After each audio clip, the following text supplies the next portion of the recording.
All right, this is your assignment from this past week that is due on Sunday. So I just kind of wanted to go through and do a few examples to clarify any confusion. So this is your DNA strand. Remember our matching bases. So A is going to match with T and C is going to match with G in DNA. Okay, when we have RNA, there is no T. Instead, it's going to be replaced by U. So A will match with U and C will match with G. So here they gave us A, the first sequence is A. So this is DNA, but they're asking for RNA. So instead of A matching with T, A is going to match with U. So here we will write U. We have T, which is going to match with A. G matches with C regardless. Okay, so there's our first one. Then we have TTC. So T, again, we're going to put A. T is still going to match with A. C is going to match with G. A, remember, is going to match with U. And then G is going to match with C and A with U. Okay? So if you have a T, you know that's going to be DNA. If you have a U, that's going to be RNA. So the bases, when you're going from one to the other, are going to match with the exception of U. Okay? So anytime you would have put a T when you're doing RNA, you're going to put a U.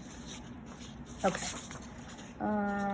So this side is just asking for RNA to RNA. So even though you have M and T, they're both types of RNA. So this one, you're using the same letters. So A will match with U, U will match with A, C will match with G, okay? Let's look at this on how to make protein, okay? So you have a codon. Your codon is just a 3 base pair set, okay?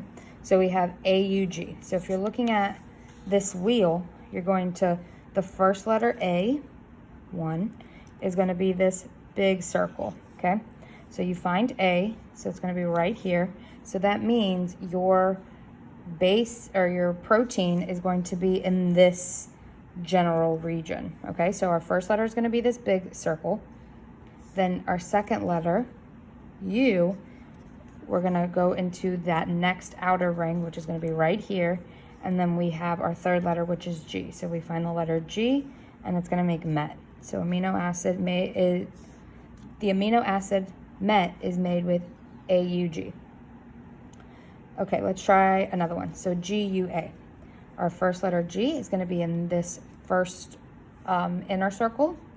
Then U is going to go in the next outer circle. And then the last letter A is going to be right here. Coincidentally, any of these 4 base pairs, regardless of the letter that you had, would have made the same amino acid, which is the case for a lot of them. Okay, so hopefully that cleared up a little bit of confusion. You have a couple answers. Please let me know if you need any other help.